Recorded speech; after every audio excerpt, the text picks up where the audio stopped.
Hey guys, welcome to Tell Me Everything with Lanz. I'm on YouTube. If you are listening to this on Spotify, Apple, and Rami, wherever you get your podcast from, go on YouTube. Can type in Tell Me Everything with Lanz because I'm on there. But if you're driving, don't do that, obviously. I am so excited to be on YouTube, guys. This is a new chapter for my podcast. I think I'll keep looking at the cameras because I don't know what to do with myself. But I have Lara on the podcast, guys. And let me tell you about me and Lara's friendship. We go way back. We go 3 years ago. When we met, I think our friendship, it didn't blossom right away. And that's okay because we needed our time to marinate with each other's energies to be able to develop this beautiful friendship. She's like not saying anything. Well, honestly, an organic friendship beats anything that you're trying to force. I agree, but I really think I learned a lot from you. I did too. I really did. And I think we've really grown into this beautiful friendship where we're like texting all the time. We actually have a friendship. We're talking about deep stuff. And I'm so excited to have you on the podcast. I'm excited to be here. Guys, today we're talking about purpose because who knows purpose more than my friend Lara? That's actually hilarious. When I think of the word purpose, I think of you. I've definitely been struggling with purpose, so I have a lot to say on it. Let's get into it. I think for starters, let's talk about your background and how you ended up in Dubai. Oh, yeah. So that really ties into the purpose story. Ooh. I think it had a lot to do with having a goal. Having a vision for my life that I wanted. And it doesn't, I guess if there's any advice I can give, it's a goal is a goal. It doesn't matter how glamorous or how it measures up against other people's goals. Like maybe I should have wished to be something more, impactful in the world or, more ambitious. But in the end, just finding a path to happiness and contentment was a good enough purpose for me. And that was really, Dubai just seemed like the right place for me for that. So I was working in climate and stuff and that was a passion. And that is kind of a purpose. Oh, yeah, it did. definitely. But here's the trick thing. It changes. That's so true. Your purpose changes. And sometimes people get really tied in. They get their identity tied into whatever they think their purpose is. And then, maybe get a little lost on the way. But when I shifted my purpose to contentment and feeling aligned with my values, that helped me kind of get where I wanted to go. And then when you achieve something, like what happens to your purpose? If it's not grand enough, then you're gonna fall short or be like, oh, now what? So I definitely think that it's a long journey of many, many steps and unfolding and diverging, and it's really just the point of feeling like life has something for you and anchoring yourself to that and trying to achieve it. That's purpose. But I think also, because I remember us talking before that when you were in Paris, I believe, or London, you always were kind of searching for your purpose. Well, I was searching for how I could make an impact. I'm happy. The days of fearing the end of the world constantly and feeling I have to go to work or the whole world rests on my shoulder. Yes. How narcissistic. But that I'm happy that that's kind of done. And really the goal was I want to get to Dubai. I thought that Dubai was a great place to kind of work in philanthropy because there's a lot of wealth here and a lot of strong values in the government and the way the society runs that I felt that it'd be a good place to try and convince people to make the right choice and invest in this and that and whatnot. And honestly, it worked out well and I got everything that I wanted. And in the end, I think the real thing that was driving me beyond my career was wanting to feel safe and secure and content so I could really develop as a person, not under stress. Having said that, having stress is important. Well, yeah, I was gonna say it's important to be challenged. You won't grow. Challenge for sure. I totally agree. It's important to be challenged in your career, in your job, in your relationships, in your partnerships. But I think being challenged sometimes can lead to you being lost in what your purpose is. Well, you have to prioritize yourself. Like totally. Paris, I was there. I was an English speaker. I was there for a 6-month internship, did not invest in learning French, did not invest in like anything there.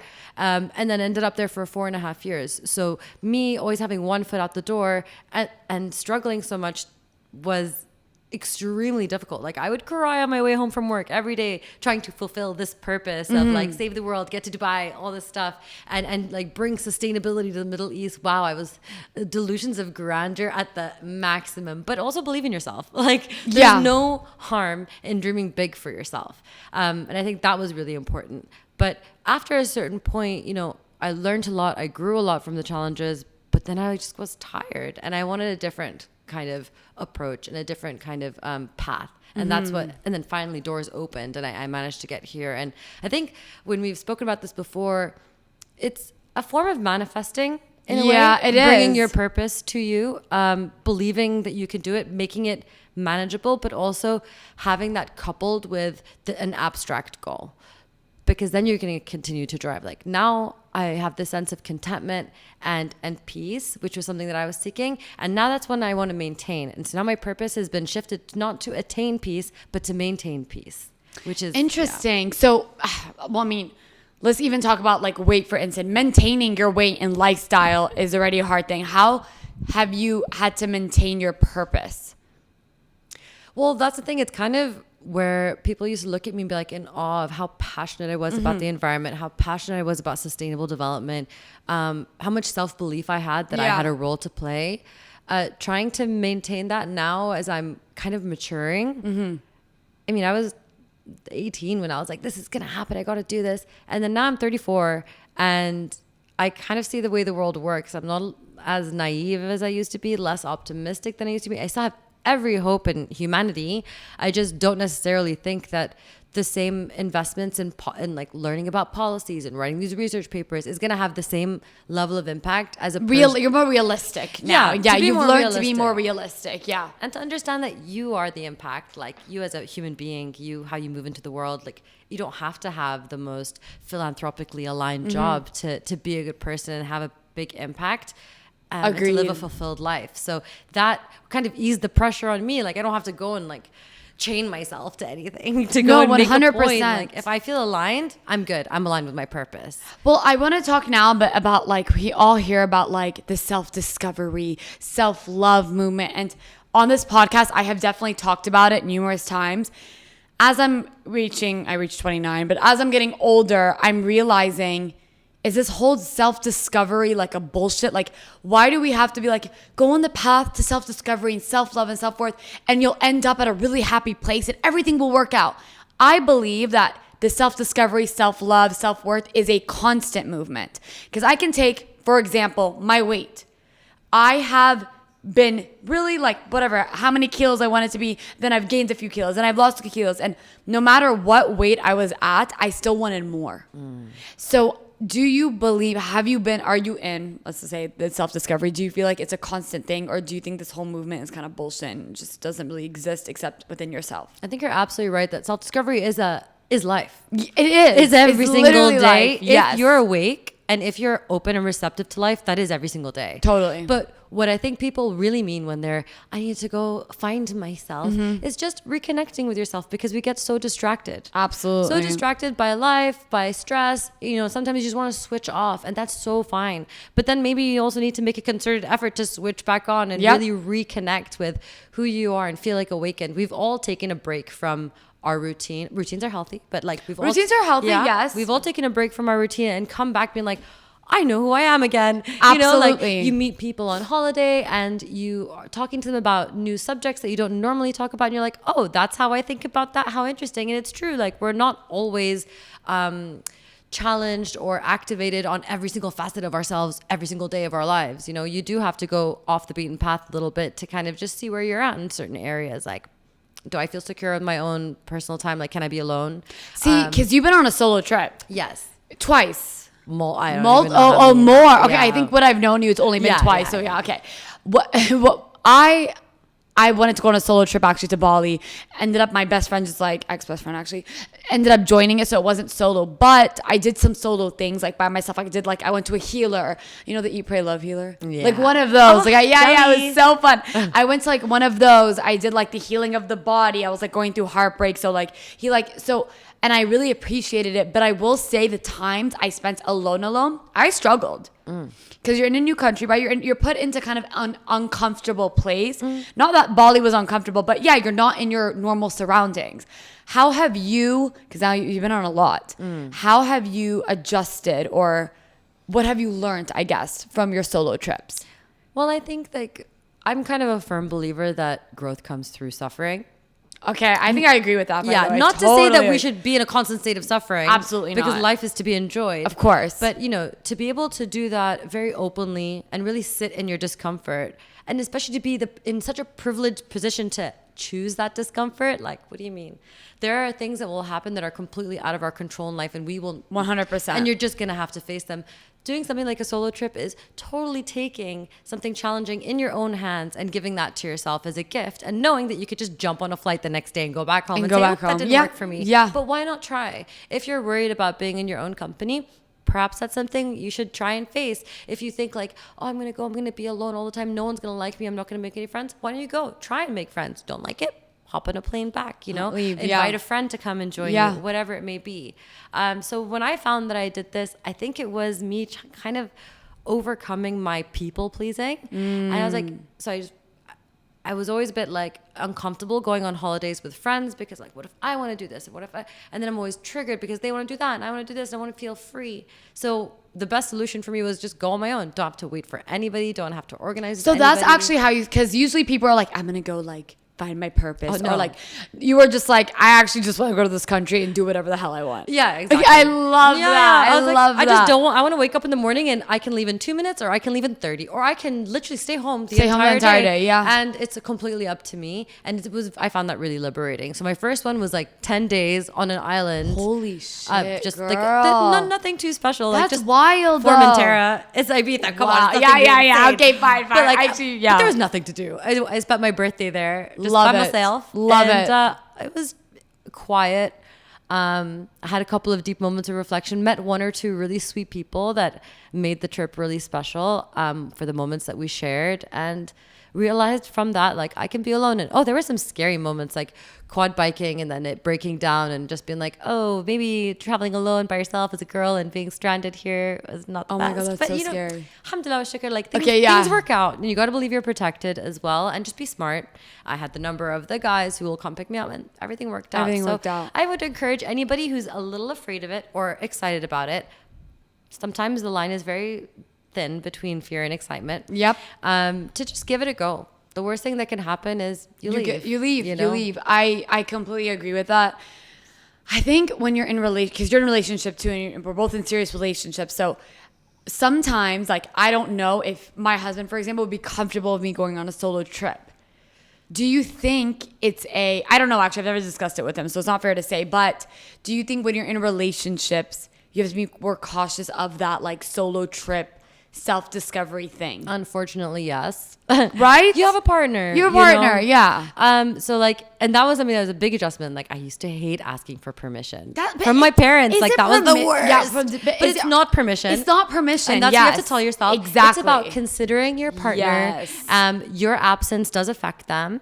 And in the end, it's a gesture. Like, if your partner loves you, if you are an independent person, if you've positioned yourself that way already, it shouldn't be that hard. You just have to do it with consideration, not like, I'm going to do this no matter what. Like, that's not healthy. So I would just say, like, I'm interested in doing this. Personally, I'd like to, maybe spend some time with myself alone. Would you feel comfortable with that? If I'm going to go party and rave, maybe I might need to like readjust my itinerary. But yeah, I think it's a discussion. I think, maybe some partners wouldn't be comfortable, and that doesn't make them a bad person. It just means you might have to comfort level as well. Just to find a middle ground. Maybe you guys go together and you spend 2 days away and do your own thing and come back and meet. Like, there's so many options. And if a person loves you, they want you to be happy and you'll figure it out. I agree. In relationships, I mean, we've both seen people where they are quite dependent on the person. Do you think in order to like find your purpose or like feel connected, feel challenged, or let's say find your purpose, you need to distance yourself in relationships to actually find that? I don't know. I think that people are an integral support system. Sometimes when you are trying to figure out or invest yourself in your purpose. But other times you need to buckle down and concentrate. So it's really a balance of both. I don't think those who... I just think it would be very challenging. Think of the life of an athlete. Of an Olympic athlete. Yeah. Their purpose is to get the Olympic gold. Totally. Okay. most of them will have zero social life. True. Will have an extremely They're sacrificing. Huge sacrifice for a very, very long time, but they will achieve maybe their purpose or their goal faster. I'm more of the slow and steady. Like, I'd rather enjoy the journey of it. I'm not trying to necessarily achieve it. Both are okay. I just don't think that either one is sustainable on its own. If you're kind of doing the slow and steady, you still need to focus. Sometimes you can't be going out with your friends all the time. Like, you do need to dedicate yourself, but maybe not give up your entire life. Dare I say balance? Like, no, true. There is a balance. I think when you're in relationships, sometimes like you go through this like, okay, like maybe I want to like switch careers, or maybe I want to find a hobby or whatever it is, and you do have a partner like we discussed to consider when you make decisions like solo trips and all these things. I don't necessarily think that you have to break up with someone to go and find your purpose. I think if you're with the right person who wants you to do well and wants you to succeed and wants you to find that purpose or whatever you're missing, they'll do everything to support you. But then there's the other argument, right, where when you're alone and you're focused on something, maybe you're more able to find that purpose. I mean, I guess your purpose has to be dependent on you. It's yours. It's your Correct. individual. It is You yours. can have a joint purpose with a partner, but in the end, you still have your own accountability for your role to play. And I think having a partner to support you is amazing. You have a cheerleader, but then it doesn't take away from the fact that you have to do your own work and you have to make progress in your own right. Yeah. And so do they. True. Yeah. Let's talk about confidence. Ooh. What about it? What has been your story with confidence? I don't know. I think it's like a constant struggle for me. Like, apparently I come off as a very confident person. You do. I was just going to say. I've been told so much. I'm like, that's insane. Not that I think I have like crippling insecurity as my internal dialogue as much as I did when I was younger, but definitely don't kind of align myself with confidence. The first time I met you, I was like, that is a confident girl. It actually comes like that out is a all the confident time, woman. and I want to believe that. I think that's the energy also you give out. It might be. And it might just be the fact that, you know, that comment has been coming in way more as I've started to enjoy the art of boundaries. You know? That is so interesting. So I as think people feel that. so more boundaries you set, the more confident you feel, or the more appear. comfortable you are with setting boundaries, the more I think you exude a confident energy. I don't even have to be like setting a boundary when I meet someone. It's just people know I'm capable. So they adjust energetically with you because you're not one to be kind of messed with in that way. Yeah. And I think all of us, especially women, because, you know, we are nurturers. Yeah. So by virtue of that, we want to give, and then can also be taken advantage of. And also can start giving from an empty cup, which just has its own like negative feedback loop. So learning to master our nurturing nature, our like people pleasing, but in the best light, by caveating it with boundaries, I think is what makes a confident woman. I mean, with confidence, I agree with you. I completely agree with you. I think everyone has their own confidence journey. I've been told twice. I appear super confident because my outgoing public personality, but I've also seen the other side where, no, you're not too confident. You seem insecure, and it's probably like your body image issues and stuff like that. I think when you are more confident, your purpose appears more in your life. That's where I have seen the interlinked. When I have been, I mean, the podcast is my purpose. I know my voice is why I'm one of the reasons why I'm on the earth, and I am on this earth, and I see that my confidence last year, I took a 3-month break. I was traveling to Saudi, the wedding planning, whatever.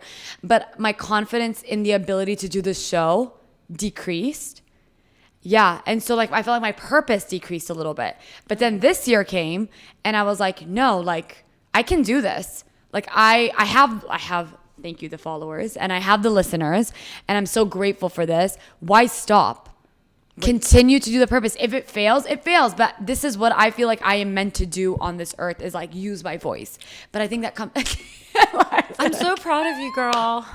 What you're Thanks, saying girl. is like speaking directly Really? to my freaking heart, because that's my journey too. Okay. But I haven't figured out the confidence in that area. Okay. You know, my personal life, I think I'm pretty happy with Yeah. the way that goes. But when it comes to putting myself out there in the world, ooh, I It's crumble. scary, I crumble. girl. It's scary. Yeah. I remember when I went on TikTok for the first time during COVID. Everyone was on TikTok, but when I went on TikTok for the first time, and I danced for 10 years, so I pick up dances quite quickly, and I was doing all the dances, whatever.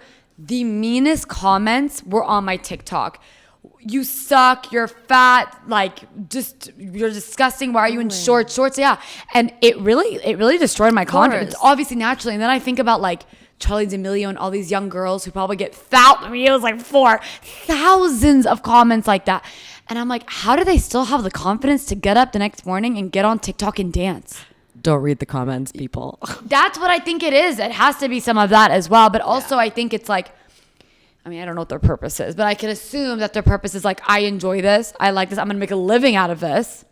But that's the thing. Do what you enjoy. Yeah. And then like, don't think about the haters. And that's what stops me from doing any putting yourself out there. Creative endeavor. I'm just like, I don't even actually care what people think. It's literally, it comes to a point where it's about you and how much you judge yourself. Yep. Not how much society is going to judge you or the world's going to judge you. You're your biggest barrier and boundary to like exploring yourself in this way. This is the self-discovery part of purpose. You have to try. You have to just try things. But sometimes, you know, you get that piece of paper. Maybe you want to write a poem or something. And it's as if an entire crowd is watching you. And you can't write the first word. Do you think it's the Dubai thing? I mean, it's been going on my whole life, so no. But I do feel like in Dubai, there is a more judgment.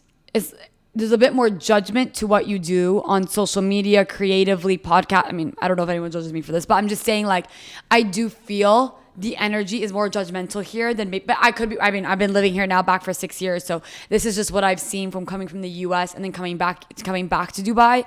We do have a bit of a judgmental society, maybe more in the Middle East. Let's even talk like the Middle East. Let's move away from like the judgment note. But what I would say for sure is it's a much more homogenous society. Okay, kind of based on conformity. So trying to do something different and stand out can be like, whoa. And you it may not be judgment that you're getting, but it's kind of like weariness. Like, why is... I love you going close to the mic when you said weary. Like, why is this person doing this? Yes. Why are they disrupting the norm? Because the norm here gives us a lot of comfort. 100%. So like, 100. I think the Middle East in general, there is a level of comfort. Yeah, because you can kind of know what to expect here. And that's the beauty of living here. But that can be stifling for creativity and make you feel a bit shy or that you might be judged.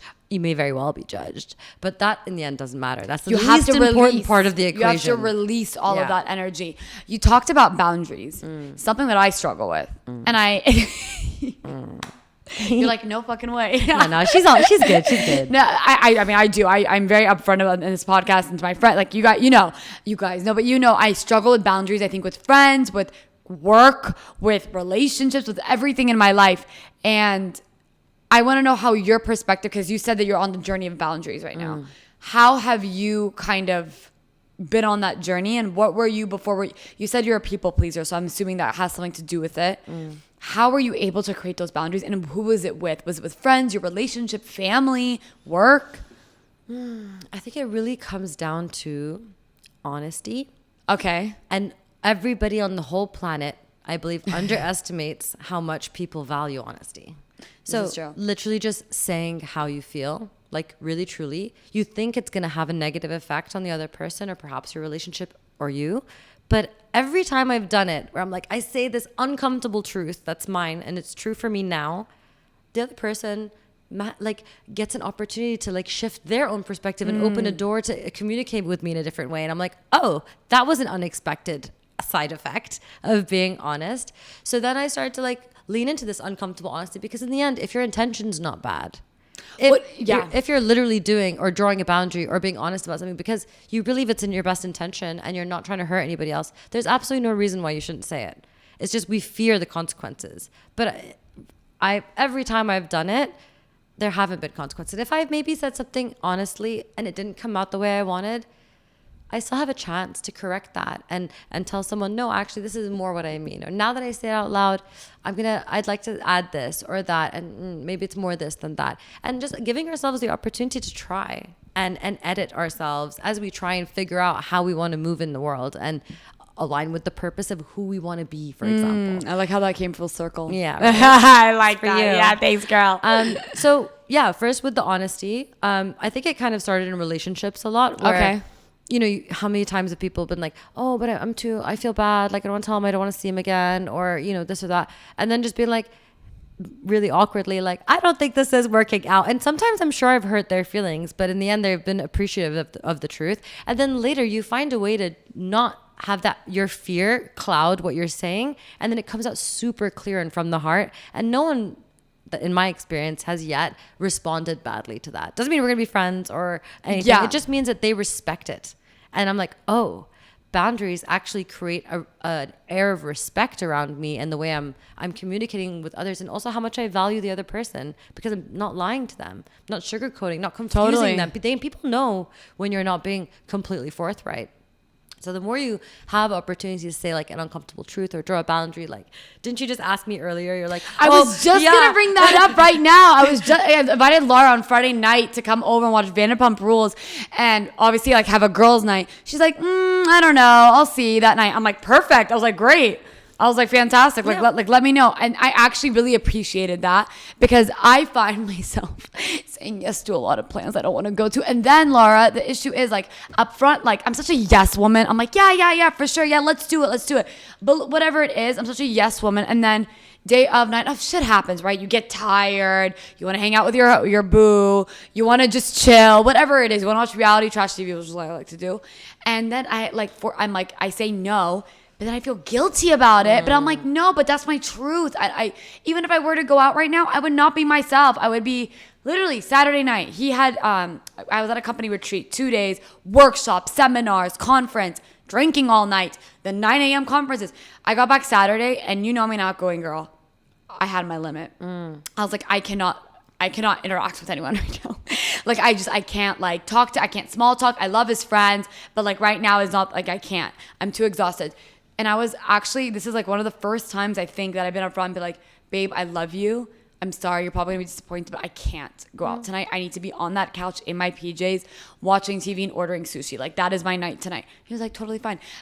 And then that's a boundary that you set. Like, that you need to do stuff kind of for you to refuel yourself. And all feeling like you have the right to tell people what you need. Exactly. And like, there's a balance between, like, I think one of the biggest parts of drawing boundaries, in Paris, I was like going through like quite a depression, trying to grow in the conditions I was in. And I had these friends who were always inviting me out, and I'd say yes, and then I'd cancel, and da-da-da. And eventually, like, I sat them down. I'm like, guys, I'm struggling right now emotionally. I find it really hard to leave the house half the time. I don't like want to disappoint you, and I don't want to jeopardize our friendship by being a flake, but this is just where I'm at. And you know what ended up happening? What happened? They would invite me, and no, I wasn't going to come. Wow, I love that. That is so considerate. And they would say, like, this one's with tickets, so you can't decide last minute. And like, I love that. And I just felt like so seen and supported that I was able to go out more. And it's like, every person will be different, but you have a right, you know. And but also, like, if you also have to be kind of have integrity, and when you commit to something, you should commit. I think, yeah. So it's balancing those two. It's a balance, because you, like you said, like being a flake all the time, like you can't do that as well. No, it's disrespectful. It's disrespectful to do that all the time. What about boundaries in your relationship? Because I think it is, I mean, not, it's like a constant struggle, but it is kind of like you're always figuring out, whether you're married, you're engaged, you're in a relationship, you're always kind of figuring out your boundaries with your partner. Especially if you live together, you know, because how have you kind of figured out your boundaries in your relationships in the past and now in the present? Well, I mean, in the past, I would just be very defensive. Like, anyone gets, Interesting. I wouldn't even communicate what the boundary is. All you'd get is like this pushback. You like know? defensive. Yeah, just defensive. Just anything that just pushes the person away from making me deal with this or having to find a different approach. It's just the only approach was push away, or get angry, or like scare them, or whatever it may be. But then I realized, like, when you're with the right person, or a person who really aligns with you, you love and respect them.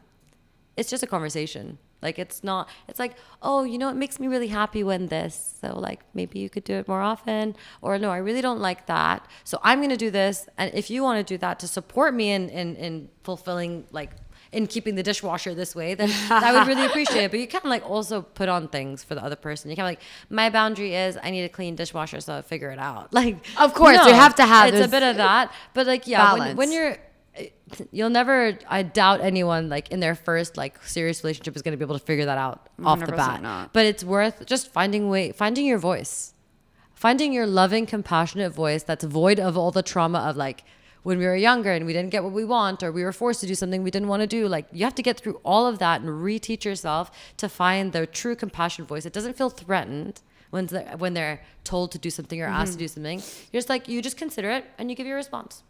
And that's in a relationship. Yeah, that's what it is. My partner asks me, oh, do you want to go to this party? I really want you there. You can't decide last minute. And I'll be like, like, I'm going to need time to think about it. Can you give me another day? Before and it's, it just becomes a conversation. Communication. That's not just communication. like, no, I don't want to go because I might change my mind. Yeah. And if he really wants me there, then maybe I should take one for the team. Totally. And go and make him happy. And go with a positive attitude because I've committed.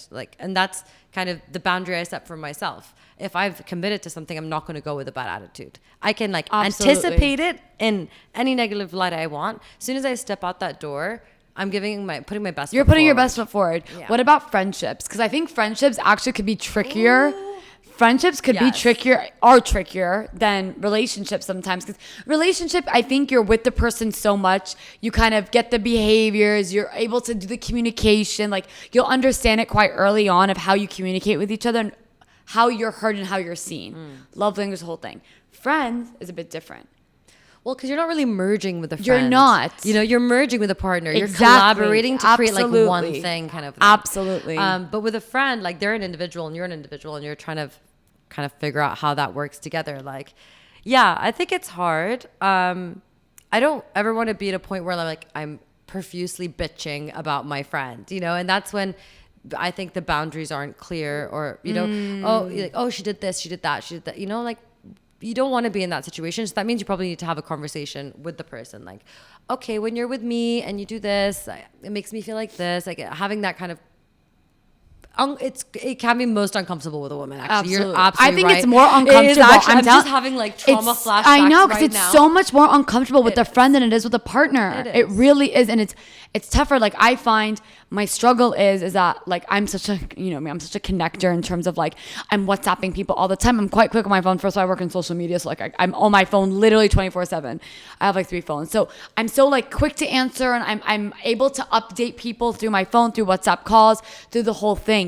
But when it comes to meeting now, I've had to balance because I live now with Khaled, so I've had to balance living with Khaled, making my plans with friends, but also making sure I'm spending time with him on the weekend too. And being present. Exactly. Yeah. So I think friends can take a little offense to that. Sure. But honestly, when it comes to girlfriends, I feel like you got to be willing to lose them. That was my, for me, it causes way too much stress. If you can't get with the program, sorry, we can have a conversation about it. If I'm valuable enough for you to make some adjustments in the same way that I'm willing to, then we're going to be happy. If it's not the time for you and what I want or what I need or what's going on with me, it doesn't work for you, then you can bounce. But that's exactly what happened to my ex-best friend a couple of years ago. I don't think I've ever talked about on this podcast, but the reason why the friendship breakups, why they're fucking tough. Awful. They're awful. I think they're actually worse than breakup sometimes because they're awful because there's so much history and all that stuff. One of the reasons why it ended was because she felt it was during COVID too. So, weird times of where can we go? I mean, you got here during COVID. We met you during COVID, but you saw it.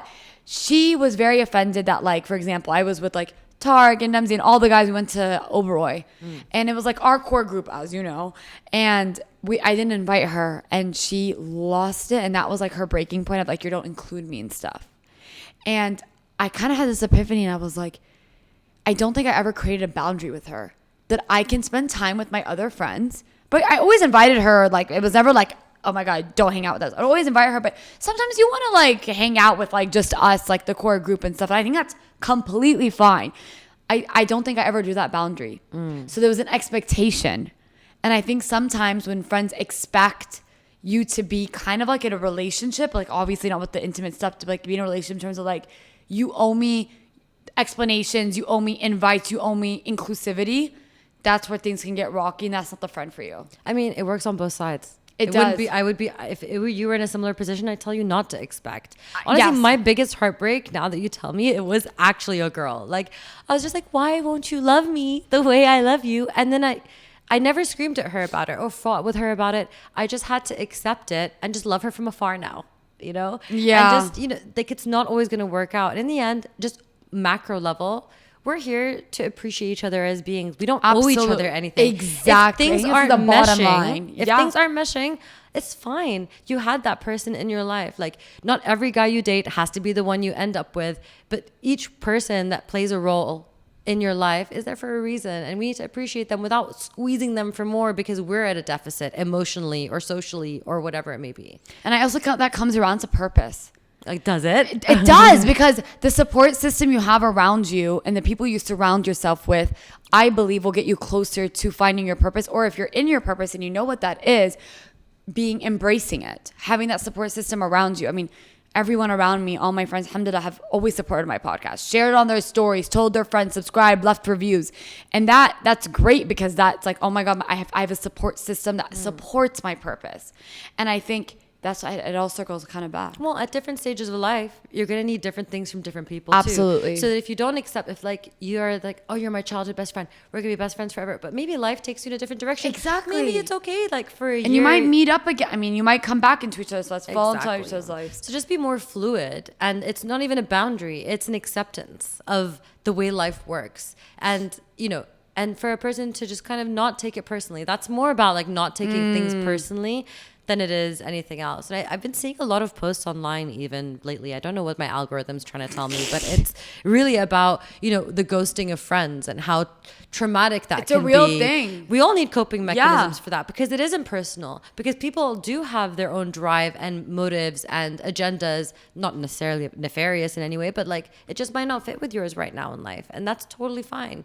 And you can just send them well wishes and hope that you guys come back together again. If it's for a day, if it's for their wedding, if it's like 10 years from now, you guys will be reminiscing. You met that person. They're part of your path or your journey, your history, and it's a wonderful thing. But so boundaries there, I think, are more for yourself, not to take it personally. I 100% agree Rather with than you. to push a boundary like, Yes. sorry, you're not coming. Like, it's actually her on the receiving end. You have every right as a sovereign person to just be like, you know, maybe we could be more clear. Maybe we could say, this is what I want today. No guarantees the other person's going to take it very well. Absolutely, Though. But like, yeah. you know, that's one way you can approach it with friends. This is my last question. It's about manifestation affirmations. Tell me. Because I know you're you like bring the I'm mic ready for closer. this. I believe in affirmations manifestation. The days I don't write in my affirmations book, I feel it. Do you know what I mean? Like I feel it. Like I'm like, oh, I didn't say something nice to myself today. Because then when you go out through your day, shit happens. This call happens. This happens. Friends, I don't know. Whatever happens. You know, just the chaos of life. Do you do affirmations? I don't know if that's the right word to say it. So but- like the Dubai dream was my biggest manifestation project. It took me like 8 years. It Why? was Did 8 you do a years. vision board? Yes. Wow, Vision love board, that. but like it wasn't the fact that I had a vision board or all this stuff. It was how much I freaking believed in it. Like I It was would gonna light happen. up. Yeah, it was gonna happen. It's happening now. It's as if like I'm holding the plane ticket and my apartment's waiting for me. And that was like before the whole journey even started. Wild. And that excitement was, I think, what really led to this really exciting and wonderful path that took me to where I wanted, better than I could have ever imagined getting there. Because I would have much preferred an easy path, but it was a difficult one. But that means I got to grow and live and become bigger as a human being. Then when it comes to like affirmations and things, I'm still now trying to figure out how I want to align myself for my next big affirmation push. But what I have started doing, and I think there's some controversy around this, and I don't know why. People say it can be kind of narcissistic or toxic or whatever to like write affirmations or gratitude journal and stuff. And like, I kind of disagree. I know that like there was a study of maybe like 300 people or something. Don't quote me. But we're going to find that statistic now, the case study. yeah, they studied their dopamine levels on day one of the experiment. And then they asked each person to write 3 things a day that they're grateful for. Okay. And they all did Okay. for the entire month. And 100% of all the participants had higher dopamine levels at the end of the experiment. That is wild. See, like it works. It's a thing. It's really basic. Yeah. And it's just like, how does that work? So I started doing it. Okay. Given like we all have to be kind to ourselves. We can't always be on top of everything, but I did it for like a month. Just Every day, consistent. Every day consistently. And there were really cute things like I started to feel like kind of underwhelmed, like I'm grateful for my food, I'm grateful for the gym, I'm grateful for my pillow, it feels really soft right now. It doesn't matter, just the act of gratitude. And while I didn't necessarily peg it to a manifestation, what I really found was I started to see the world as a kinder place. So true, girl. It was wild. Like, it's wild. Every interaction with a person felt like it wasn't transactional. It was connecting. And I was like, the only thing that has changed is the gratitude journal. That's somehow having this effect on me. And I love that. And I need to get back on that. By the way, you remind me, I've been off of it for a couple of days and I can feel it. Like, I feel it too. You can feel it when you're not on your, it does make it does make a difference. Yeah. Lara, thank you so much for coming on the forever, podcast. Though. I know. Thank you so much for coming on the podcast. Thank you for having me on your first video podcast. Woo, guys, like and subscribe. Like and subscribe, follow, and I'll see you guys next week. Bye. Bye.